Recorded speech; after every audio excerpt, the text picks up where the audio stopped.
வணக்கம். அஸ்ட்ரோவேலின் நல்ல நேரம் நிகழ்ச்சியின் சார்பாக அத்துணை சப்ஸ்கிரைபர்களையும் எல்லா அன்பு உள்ளங்களையும் எனது நண்பர்களையும் வருக வருக என வரவேற்பதில் பெருமகிழ்ச்சி கொள்கிறேன். வக்ரதுண்ட மகாகாய சூரியகோடி சமப்பிரப அவிக்னம் குருமே தேவ சர்வகாரியேஷு சர்வதா. தென்னாட்டுடைய சிவனே போற்றி, என் நாட்டவர்க்கும் இறைவா போற்றி. நண்பர்களே, இந்த புதிய வீடியோல உங்கள் அத்துணை பேரையும் சந்திப்பதில் மிக்க மகிழ்ச்சி கொள்கிறேன். இன்றைக்கு நம்ம பார்க்க போற தலைப்பு புத்திர பாக்கியம். பல பேருக்கு வாழ்க்கையில எவ்வளவு பெரிய சுகங்கள்லாம் இருந்தும் கூட, பணம், வசதி, வாய்ப்பு, பதவியெல்லாம் இருந்தும் கூட குழந்தை மட்டும் இல்லை. குழந்தை இல்லாத ஒரு வீடு என்பது சுடுகாடுக்கு இணையானதுன்னு சொல்றாங்க. அப்ப குழந்தை சத்தம் கேட்காத வீடு, மழலை சத்தம் கேட்காத வீடுகள்ல மனம் வெதும்பி கிடக்கிறது. அதாவது ஒரு குழந்தை இல்லைன்னு சொன்னா அந்த வீடு கலை இருந்து இருக்கு. இந்த வீட்டுல பெரிய பெரிய கேட்ஜெட்ஸ்லாம் இருக்கு, டிவி, சோஃபா, பர்னிச்சர்ஸ் இத்தியாதி இத்தியாதி எல்லாம் இருக்கு. ஆனா ஒரு குழந்தை சத்தம் மட்டும் இல்லை. இந்த வெறுமையோடு இருக்கக்கூடியவங்களுக்கு, குழந்தை இருக்கிறவங்களுக்கு அந்த அருமை தெரியாது. குழந்தை இல்லாதவர்கள், ஒரு சில வீட்டில் பார்த்தீங்கன்னா 5-6 குழந்தை இருக்கும். எந்த குழந்தைய பற்றியும் கேரே பண்ண மாட்டாங்க. குழந்தை இல்லாத வீட்டில் இந்த பாதிப்பு என்பது அவங்களுக்கு தான் புரியும், குழந்தை இல்லைன்னா எப்படி வலிக்கும்னு. ஆக புத்திர பாக்கியம், புத்திர தோஷம், இதை பற்றி பேசக்கூடியதுதான் இன்றைய வீடியோ. புத்திர பாக்கியம், ஒரு மனிதன் குழந்தை பாக்கியம் இருக்கா இல்லையா அப்படின்னு சொல்லக்கூடியது விந்தையான ஒரு விஷயம். ஜோதிடத்துல அது சாத்தியம். ஒரு டாக்டரால கூட சொல்ல முடியாது, ஆனா ஜோதிடத்துல சொல்ல முடியும். ஒரு மனிதனுடைய ஜாதகத்துல லக்னம் எங்க இருக்கோ அங்கிருந்து 5ஆம் இடம் என்பது புத்திரஸ்தானம். அந்த புத்திர பாவத்துல சில அமைப்புகளில் ஜென்ரலா நார்மலா அந்த 5ஆம் இடம் இருந்தாலே பூர்வ புண்ணிய ஸ்தானம், புத்திரஸ்தானம், குழந்தை வந்துடும். சில அமைப்புகளில் குழந்தை இல்லாம இருக்கக்கூடிய சில விஷயங்களும் இருக்கு. ஒரு எடுத்துக்காட்டுக்கு 5ஆம் இடத்துல ஒருத்தருக்கு ராகு பகவான் உட்கார்ந்துருக்கார். அந்த ராகுக்கு நட்சத்திர சாரம் கொடுத்த சாராதிபதி உச்சமாயிட்டார். அவங்களுக்கு குழந்தை பாகியம் வர்றதுக்கு வாய்ப்பு இல்லை. அதே இடத்துல சனி பகவான் இருக்கார், செவ்வாய் பகவான் இருக்கார். இந்த மூல பாவ கிரகங்கள் 5ஆம் இடத்துல உட்கார்ந்து, அந்த உட்கார்ந்த கிரகத்துக்கு நட்சத்திர சாரம் கொடுத்த கிரகம் ஆட்சியோ உச்சமோ ஆயிட்டாங்கன்னா அந்த குழந்தை பாகியம் போயிடுதுன்னு அர்த்தம். சரி, ஒரு பொண்ணுடைய ஜாதகத்தை எடுக்கிறோம். அந்த பெண்ணுடைய ஜாதகத்துல 5ஆம் இடத்துல ஒரு பாவ கிரகம் இருக்கு. அந்த கிரகத்துக்கு நட்சத்திர பாதம் கொடுத்த கிரகமும் உச்சம். ஆனா 2 குழந்தை இருக்கு. இது எப்படி சார் சாத்தியம்? உண்மை. குழந்தை என்பது ஒரு மனிதருக்கு எப்படி பிறக்க முடியும்? ஒரு ஆணும் பெண்ணும் சேரும் பொழுதுதான் குழந்தை பிறக்கும். அப்ப இருவருடைய ஜாதகத்திலும் 5ஆம் இடம் சுத்தமா இல்லைன்னா மட்டும்தான் குழந்தை பிறப்பு பாதிப்பு என்பது ஏற்படும். இதுல ஒருவருடைய ஜாதகத்துல மட்டும் பாதிப்பு இருந்து மற்றவருடைய ஜாதகத்துல சாதாரணமா இருந்தா கூட குழந்தை பிறந்துடும். ஆக இது புத்திர தோஷம்னு சொல்றோம். ஒரு எடுத்துக்காட்டுக்கு, பாவகிரகம் இருந்தா மட்டும்தான் புத்திர பாக்கியம் பாதிக்கப்படுமா அப்படின்னு கேட்டா, ஜோதிடத்துல இருக்கக்கூடிய ஒரு ஆயிரக்கணக்கான சீக்ரெட்ஸ்ல முக்கியமான ஒரு சீக்ரெட்டு இப்ப நம்ம பேசலாம். வெறும் சனி, செவ்வாய், ராகு இந்த கிரகங்கள் மட்டும் இருந்தா மட்டும் புத்திர பாக்கியம் பாதிக்கப்படுமா அப்படின்னு கேட்டீங்கன்னா அந்த மாதிரி இல்லை. குரு பகவான் புத்திர காரகன், அவர் போய் 5ல உட்கார்ந்தா கூட காரகோ பாவ நாஸ்தி ஆகும். காரகத்துவம், புத்திர காரகத்துவம் பெற்ற குரு பகவான் புத்திர காரகன். அவர் புத்திர ஸ்தானத்துல தனிச்சு உட்காரும் போது அதற்கு பேர் காரகோ பாவ நாஸ்தி.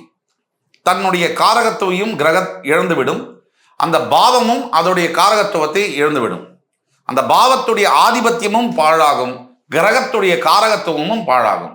இந்த நிலையில புத்திர பாக்கியம் ஏற்படும்.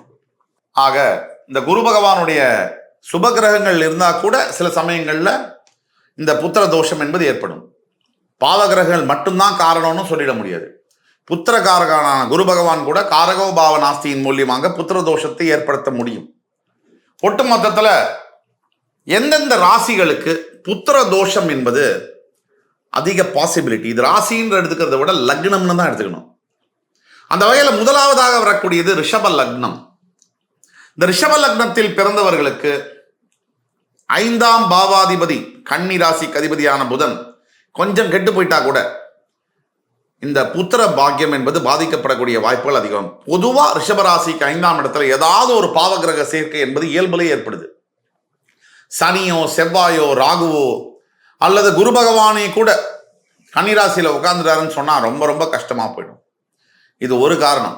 ஆக ரிஷபராசிக்கு பொதுவில் குரு பகவான் அஷ்டமாதிபதி, 8ஆம் இடத்திற்கு அதிபதி. புத்திரகாரகன் நேச்சுரலாவே மறைவு ஸ்தானம் 8ஆம் இடத்திற்கு அதிபதியாக வருவதனால் இந்த ரிஷப ராசி ரிஷப லக்ன அன்பர்களுக்கு, ரிஷப லக்னத்திற்கு முக்கியமாக 8ஆம் இடத்திற்கு அதிபதி தனுசுக்கு ராசிக்கு அதிபதியாக வருவதனால் அவருடைய காரகத்துவத்தில் எப்பயாவது ஒரு தடவை இந்த புத்திர தோஷம் என்பது இந்த ரிஷப லக்ன அன்பர்களுக்கு அதிகமாக வரக்கூடிய வாய்ப்புகள் ஏற்படுது. அதற்கு அடுத்தபடியாக அப்படியே ரிவர்ஸா போட்டுக்கோங்க, கன்னி லக்ன அன்பர்கள். கன்னி லக்ன அன்பர்களுக்கு பெரும்பாலும் முதல் திருமணத்தில் இந்த புத்திர தடை என்பது ஏற்படுகிறது. 2ஆம் திருமணத்தில் புத்திர பாக்கியம் உண்டாகிறது.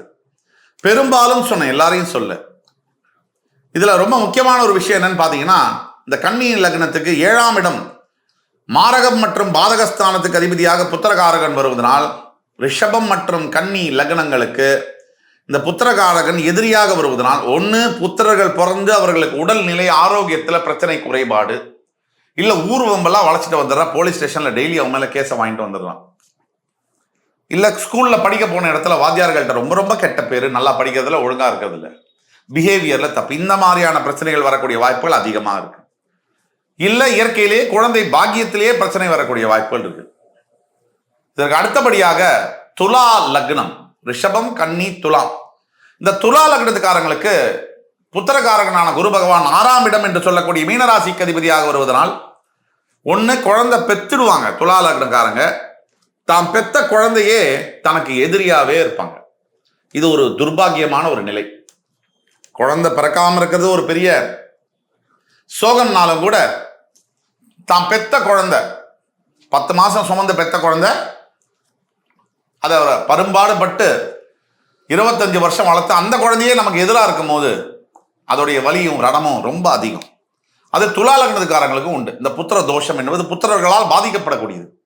ஆக ரிஷபம் கன்னி துலாம் லக்னத்திற்கு புத்திர பாக்கியத்தில் குறைபாடுகளோ புத்திர தோஷத்தில் பிரச்சனைகளோ வரக்கூடிய காரணம் என்னன்னா முக்கியமா குரு பகவான் தான். அந்த குரு பகவானுடைய நிலைமை தான். ஆக இந்த வீடியோ மூலியமா இது மட்டுமே பர்மனன்ட் ரிஷபம் கன்னி துலாம் லக்னம் குழந்தையே பிறக்காது, இல்லை குழந்தை பிறந்தா பிரச்சனை வரும்னு நம்ப வேண்டிய அவசியம் இல்லை. இது பொதுப்படையான விதிகள், இதற்கு விதி விலக்குகள் அதிகமாக இருக்கு. ஆக உங்களுடைய தனிப்பட்ட ஜாதகங்கள்ல ஏதாவது சந்தேகம் இருக்குமானால் கீழே கொடுக்கப்பட்டுள்ள வாட்ஸ்அப் நம்பர்ல எங்களை தொடர்பு கொண்டு உங்களுக்கு தேவையான துல்லியமான ப்ரெடிக்ஷன்ஸை சொல்வதற்காக காத்து கொண்டிருக்கோம் என்று கூறி அடுத்து வரும் காணொலியில் மறுபடியும் உங்கள் எல்லோரையும் சந்திக்கும் வரை உங்களிடமிருந்து விடைபெறுவது உங்கள் சுபாஷ் பாலகிருஷ்ணன். நன்றி, வணக்கம், வாழ்க வளமுடன்.